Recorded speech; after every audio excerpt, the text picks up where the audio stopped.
Welcome to the Foster Friendly Podcast, where we come together to make a difference in the lives of children in foster care and the families who care for them.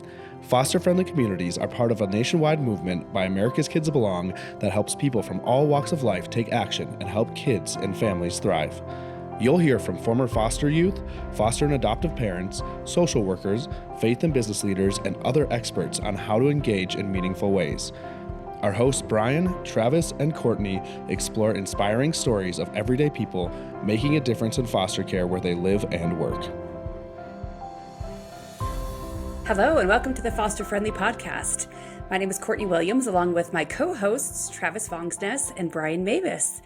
And if those of you that have been listening for a while, you know that we typically do co-host episodes, every 3, 4, 5 episodes or so. This is actually our 11th one doing this together, which is kind of fun. But today we're kicking off something a little different. We are kicking off a series special with our co-host Brian Mavis. And he has a brand new book that's releasing called Go Upstream, Diving into Foster Care to Heal 10 Social Wounds. And it explores how foster care connects to some of the biggest challenges our society faces. Things like homelessness, trafficking, addiction, and more. So over these next few episodes, Brian and I are going to dive into these things. We're going to talk to Brian and talk about his book. And we're starting today with just the why behind this book. Why did he write this book? What does he hope to get out of it? And how you as listeners can dive in deep with this along with this series episode we've got. And then hopefully buy his book as well. We'll give you all these little tidbits today of why you need to go out and buy this book to gain more insight. So, yeah. Wow. Well, man, that book sounds amazing. So must be a good writer. Wow, I know, and I wrote most of it. I was going to say a little AI or before AI. Oh no, Travis, back in the day when I was starting on this, it was like, and I do have writing experience. I've been writing for a long, long time. I used to have the world's largest email to pastors at one time back in the day, and column, and wrote in a book that actually got published by Thomas Nelson stuff. So but now I'm obsolete. AI just can do it better than me. So those that's a days. whole podcast episode right there. No kidding. Yeah. So Brian, let's start with this very simple question. Yes. Why this book and why now? Well, the reason why this book, and it's kind of several-fold, and I opened the book with this quote by Frederick Douglass. I've loved this quote for so long. It's easier to build strong children than to repair broken men. And it's a profound quote that shows that, hey, when you eventually maybe wait too long and a child who's seen a lot of hurt grows up to be an adult, it's can be harder to help them get into a healing journey than if you had gone in sooner. And this is my attempt to help people step in earlier, because those wounds don't go away as a kid. They deepen as an adult. And so this is my attempt. And the other reason is that just personally, this was my own experience when I was a pastor at a church and thought about social wounds in the community that needed, people to step in and help. The wounds I thought of, and I think this is what a lot of people think about, were the ones that you kind of see. Homelessness. If you live in a town of any size, you can see homeless people, and you can see mental illness, and you can see addiction, and you hear, though you may not see it, you hear a lot about human trafficking and those kinds of things. But gosh, I never heard about foster care, and I still hardly do. And when you talk to community leaders and business leaders, and they're talking about government doing stuff, foster care just never comes up. And I thought, I want people to pay attention to this, because foster care, if you talk to people who are experiencing these young adults, and maybe not so young, these other social wounds of homelessness, addiction, mental health, being trafficked, crisis pregnancies, and just all those kinds of things, and ask them about their childhood, you will discover an alarming amount of those young adults say, I was in foster care. And I was like, gosh, I mean, thank goodness for organizations, nonprofits, ministries that are helping these adults who are experiencing these harms and wounds.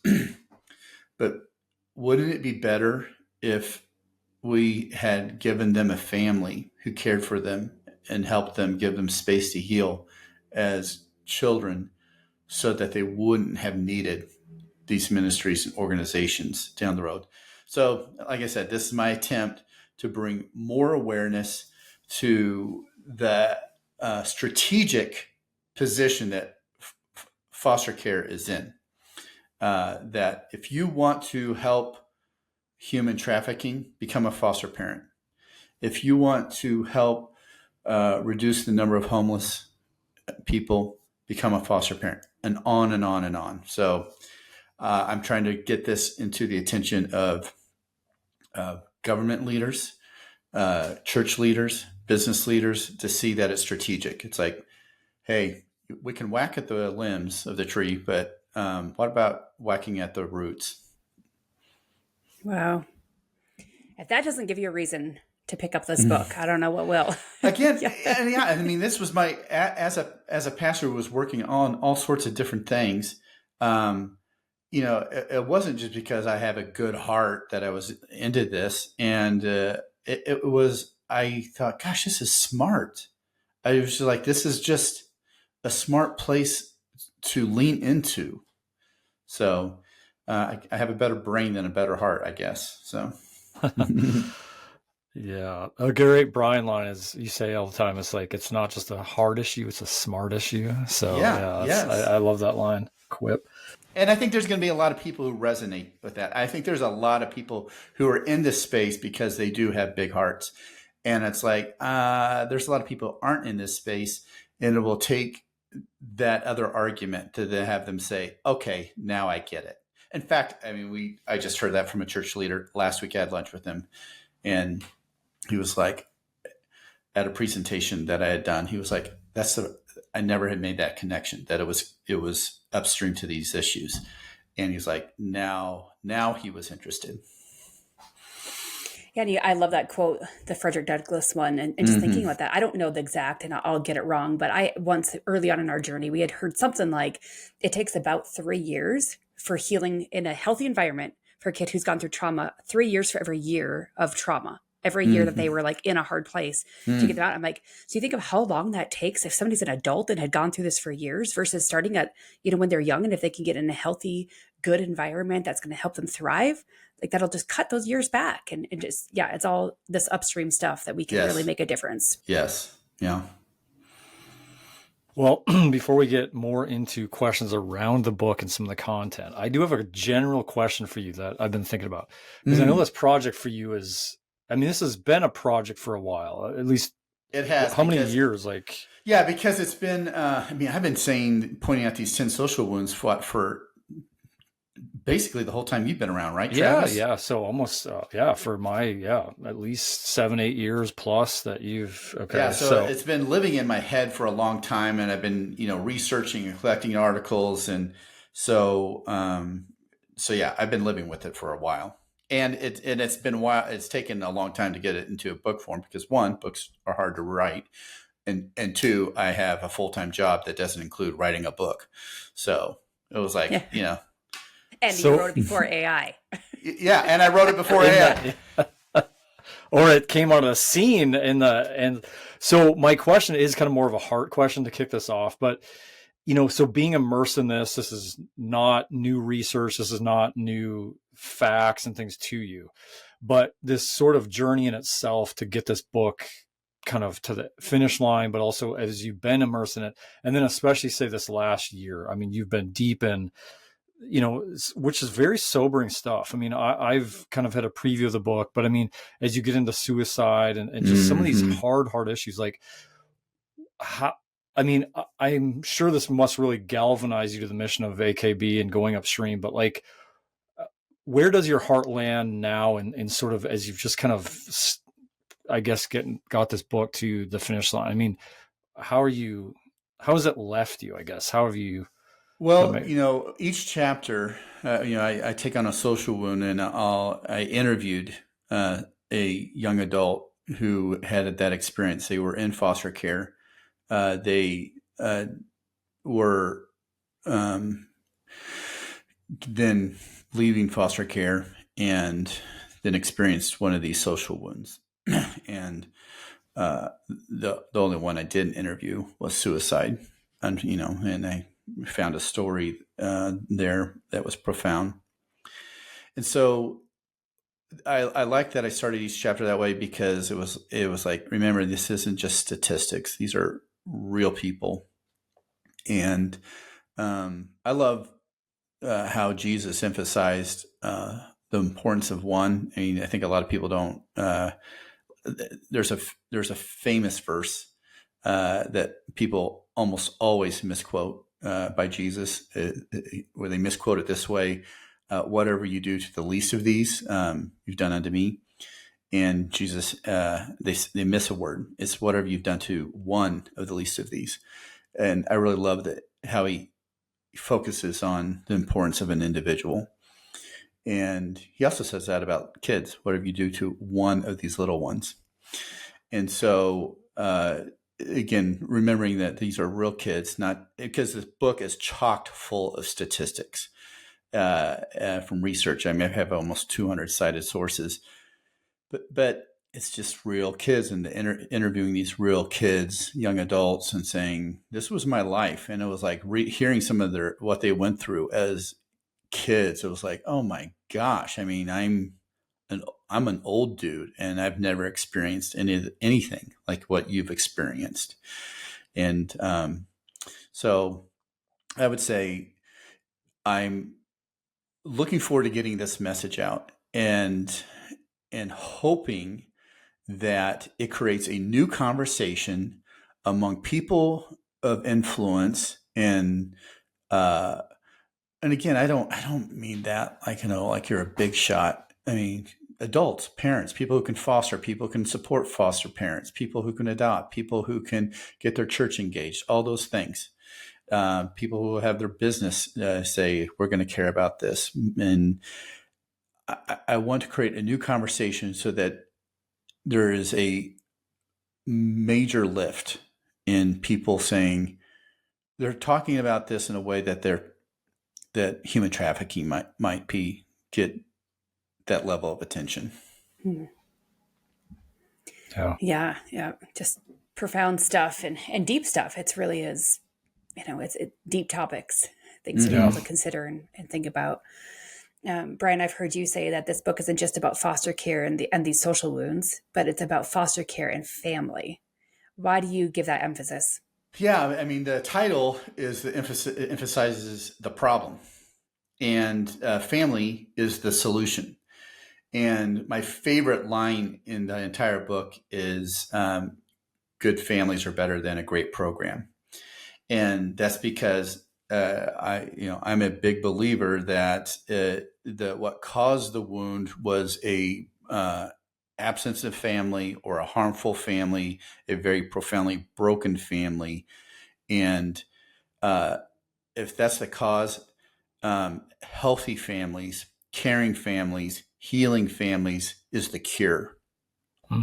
And so maybe it's a temporary family because there's a reunification happening. Maybe it's a forever family because adoption is needed. Maybe it's a bio family, a kinship family, a foster family, adoptive family. The key word is family. Yeah, I love that. It's I kind of love how you're synthesizing some things that I don't think a lot of books tackle altogether. Like, which is going to be kind of my next question. In the preface, as you start the book, you address two possible critiques against the book. Mm-hmm. So one, you don't go far enough upstream would be one critique. And then the second one, the system causes harm. Why did you start on those objections? Yeah, I thought, okay, I had written the book, and I thought, okay, imagine a critic picking this book up, and they're not reading to be curious, but to be judgmental. And I thought, what would their judgments be against this book right off the bat? And I thought, okay, one is, hey, you aren't going far enough upstream. Why not stop the separation before it starts, and prevent the preventable?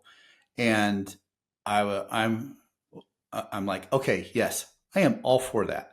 If we can keep a child from entering care, fantastic. But the truth is, not every family can be helped enough or soon enough. And if you care about kids in care, one of the questions you got to think about is, how's it for a kid right now? And you can't just wait for the system to be perfected or to go upstream and beyond upstream and say, keep the kids from going in care. And I would say a lot of effort and money, millions, hundreds of millions, billions have gone into that. And it's because it's tied mostly to addiction and mental health. I am, I'd say, this is probably the most controversial thing. I'm a skeptic that we can do that. I mean, from a spiritual point of view, it's like, well, you just solved sin, I guess. Good job. I mean, there's a reality. I think there's a reality therapy needing to be done here. It's like, man, there are a lot of families or kids in harmful situations, and Right. you couldn't have helped. And so, like a couple of quotes in one is from a child welfare expert, and this is in response to a 2018 thing that happened with Congress called the Family First Prevention Services Act, and putting all sorts of money in keeping kids from going in to treat into the foster care system. And so a couple of child welfare experts, one said, we have very little evidence about what works to prevent foster care placement. And another, who is a former child welfare worker, said, for those closer to the ground level and less invested in demonstrating the act's success, there's not much to celebrate. And so, even though I think it's a law with really good intentions, it's facing reality, and reality is tougher than they thought. So there's that. It's not far enough upstream, and I'm saying, you know what? It hits a place in the river that right now is suffering, and we need more people to step in. And then the second is that the system itself causes harm. And I don't deny that the system's got problems. It's got major flaws. It's far from perfect. But there's an adage that says, don't tear down a fence until you know why it's there. And so before there was foster care, abused and neglected children had no formal protection. And I point out real quickly in the book that the very first foster child was a little girl named Mary Ellen Wilson. She was 9 years old, and this was in 1874, and she was abused. She was locked away. It was a bad situation, and there was no child protection agency to help her. So she was rescued by the American Society for Prevention of Cruelty to Animals. Animals had protection, but children didn't. And so the system is far from perfect, but the system isn't the cause of harm. It's a response to harm. And sure, the system can be better, but every day it is protecting children. And so the solution isn't get rid of it, it's improve it. Yeah. Well, gosh. Yeah, well, I was just going to add one thing too, is just the capacity of the system. The people that want to abolish foster care, and you kind of hear that type of stuff, and it's like, okay, well, let's flesh out the logic of that. And we can all have ideals of stuff, but it's like, I think I came across a statistic of 1 in 10 kids across the country there will be a child welfare call made. I mean, think of the sheer numbers. There's no way in which you cannot have a system that does not have a holding place for at least an investigation. For at least an investigation. Yeah. And again, unfortunately, many of those investigations lead to like, oh, this was not really a legitimate call, or yeah, there's something concerning here, but it's not dangerous, or there's something concerning here and we can help right now, or it's tied around poverty. I never think a child should be removed because of poverty. But then they're like, some of those cases where they're like, oh no, there is something very harmful happening. And so that's why you need something to protect children. Yeah. It's sad. I'm actually in the process right now of planning one of our webinars called Understanding the System. And, I'm planning it, just going through these. I have heard time and time again, people saying, I would get involved, but I don't want to because I don't want to be part of the system. And just that whole concept. And we won't get into that today because that's part of this webinar is for. But yeah, just in planning it and just doing research and thinking about what so many families say, it's sad. And there really isn't an easy answer. But there are things we can do. And there are dreams that we can have. And Brian, in your intro, you quote Martin Luther King Jr. saying, I have a dream. Mm-hmm. It's not, I have a complaint. He says, I have a dream. And kind of the same thing for you. What's your dream? Not the complaint. We can sit here and complain all day about the system, but what's your dream for foster care? Because it's easy to complain about foster care. I mean, and there's all sorts of ways to complain about it. But I'm a personal believer that it's the preferred future, the vision of it, that actually can inspire people to make a change, because they know, like, okay, here's where we are, but where are we going? And so if you can show them here's where we want to go, it can make a big difference. And so my dream is basically, I fleshed it out a little bit more in the book, but it is that where no child would feel unloved, uncared for, that every child would feel like, okay, I do belong to a family. I have a family that cares for me. And where vulnerable families that are at risk of losing their child, that they do get help before the family breaks. But if the family does break, that foster families are plentiful, adoptive families are ready there, that when those families step up and open up not just their hearts, but their homes, that communities rally around them and the kids, and that it becomes an ecosystem of care, and that in spite of the child entering into a hard situation, that they can have the best possible experience and outcome while they're in there. Right now, that isn't the case. Too many kids are in the system having a bad experience, and they're in way too long, and then they age out, not connected to a family. Yeah. And then it takes longer and longer for them to heal. Yeah. Right. So, and then they lose their own children to the system. And so it continues. So will it ever be perfect? No, but it can be better. Yeah. Well, speaking of better, so let's go to the introduction as we kind of move through this. You have a really powerful imagery, and this is even on the cover of the book, but just of water. So you have a powerful picture of a river and a waterfall in the intro. Walk us through that. What's that all about as you have that as the... Yeah. So the title again is called Go Upstream.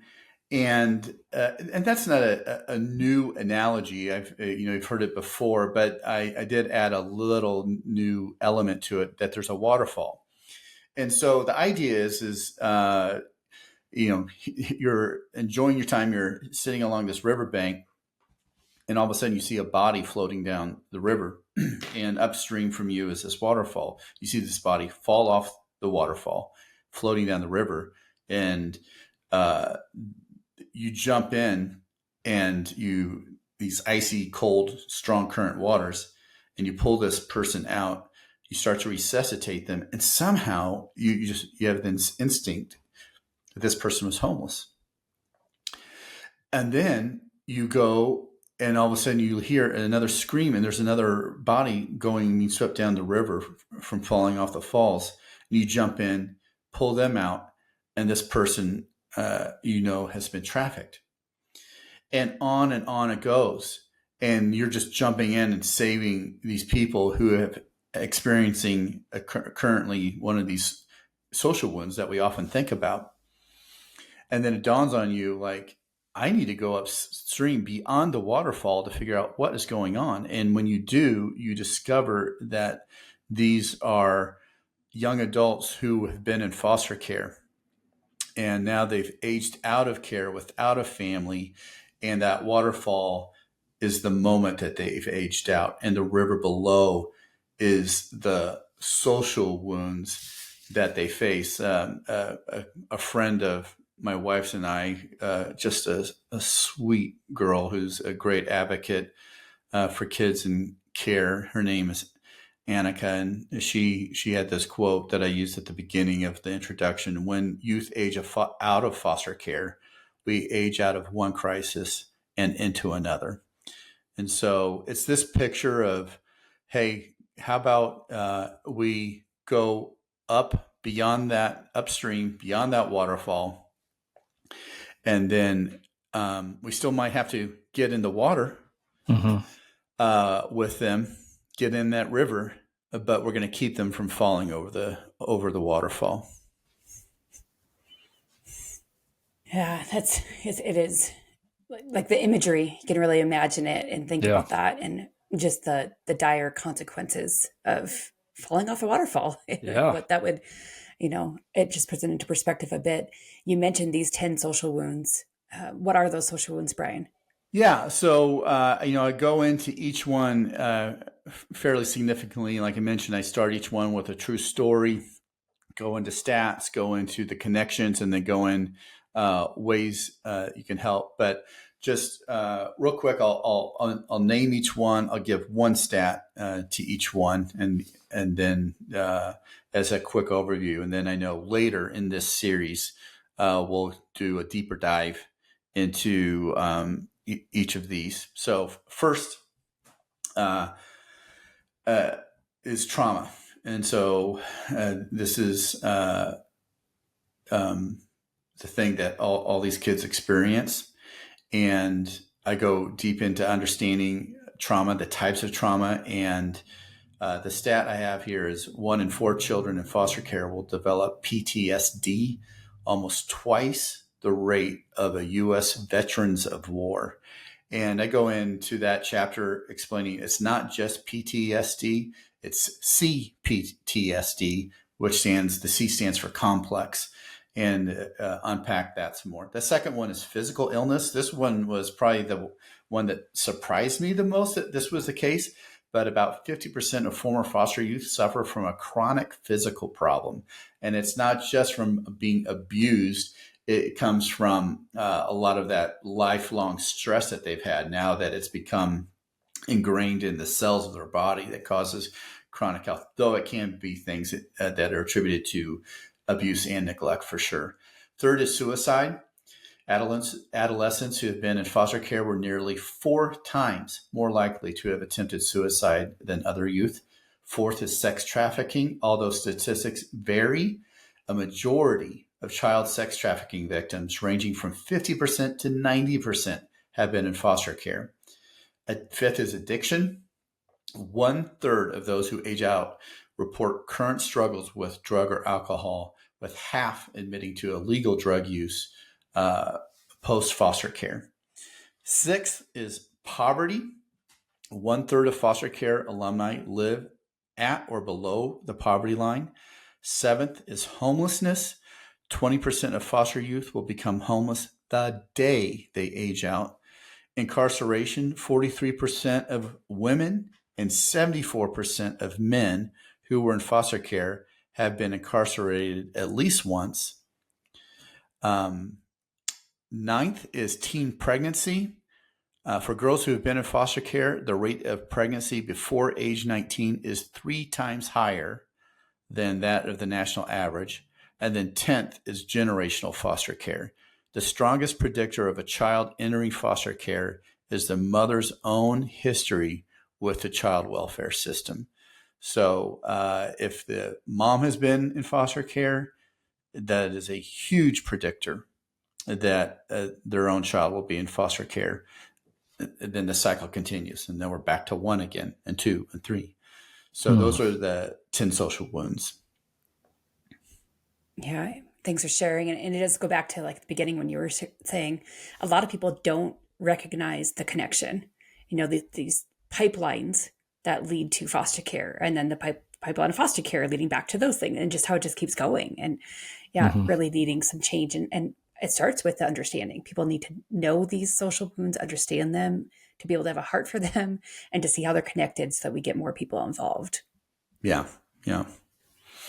Yeah, it was extremely sobering. I mean, it is, you sit through and hear the accumulation of each one and just go, wow, that was terrible. This is even worse. This is awful. So we've kind of named those 10, kind of add on to what Courtney just said. So, and then some people that are listening to this right now, or generally out in public, that sort of have this response of, well, I'm not fostering or adopting, as staggering and sad as this is, this isn't for me. The book isn't for me. Maybe the messaging isn't for me. What's your response to those people?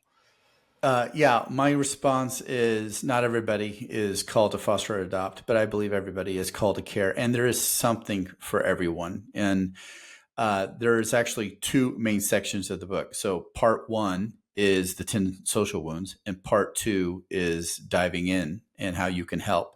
And so I do talk about, I dedicate a chapter to how to become a foster parent and how navigating the system. 2 is how to adopt from foster care.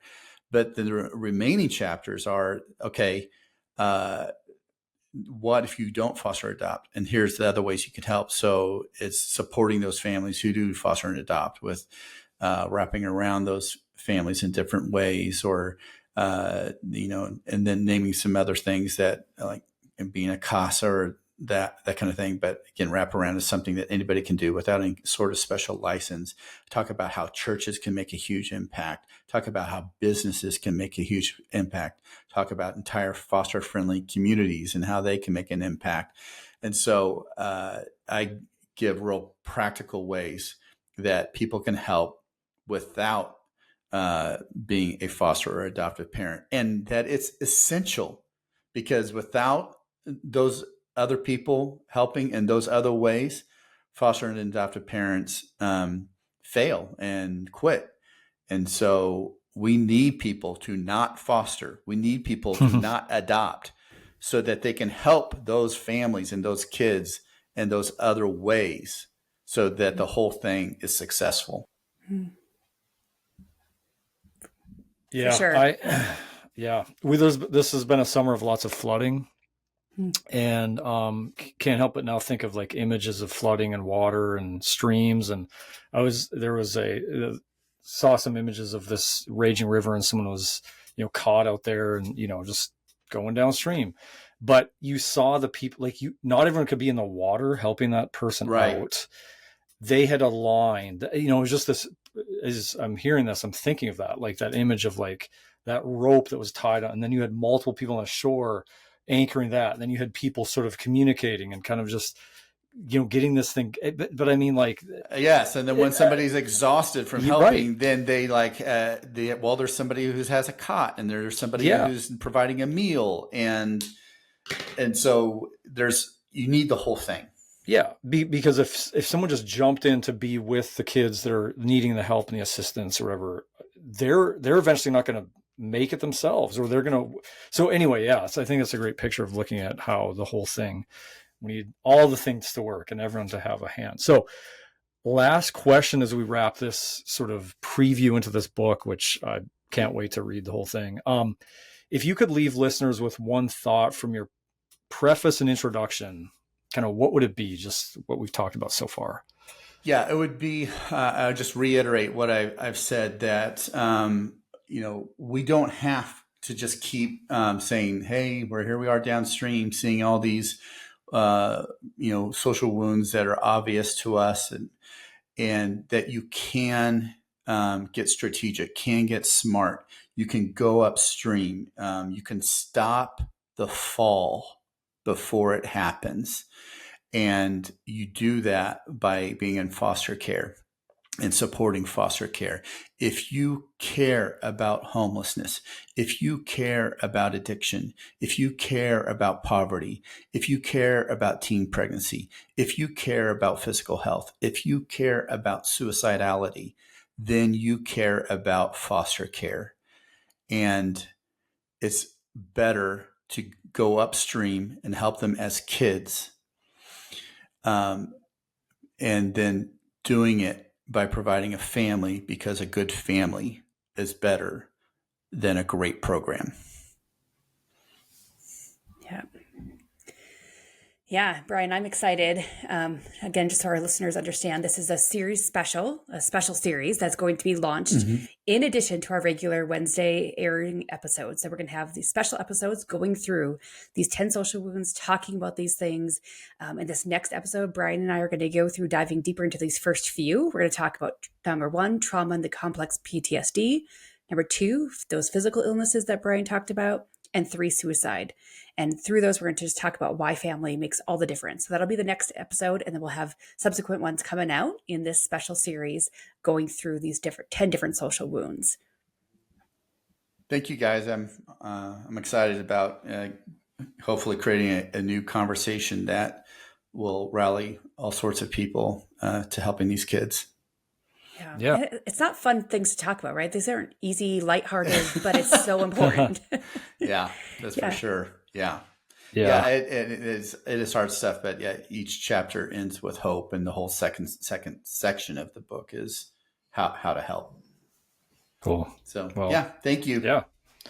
Really looking forward to continuing this conversation, listening. See ya. Bye. We hope you enjoyed today's episode. If so, will you help us reach more people by subscribing, sharing the podcast with a friend, and leaving a 5-star review? If you've been inspired by what you've heard today and want to learn more of how you can make a difference for kids in foster care and the foster families where you live, visit americaskidsbelong.org. We depend on individual donors to fund our work. We'd be grateful if you would consider joining us as a monthly donor. Visit americaskidsbelong.org to make your tax-deductible donation. Thank you. Together, we can ensure a family for every child in foster care and a foster-friendly community to ensure every foster family feels loved and supported.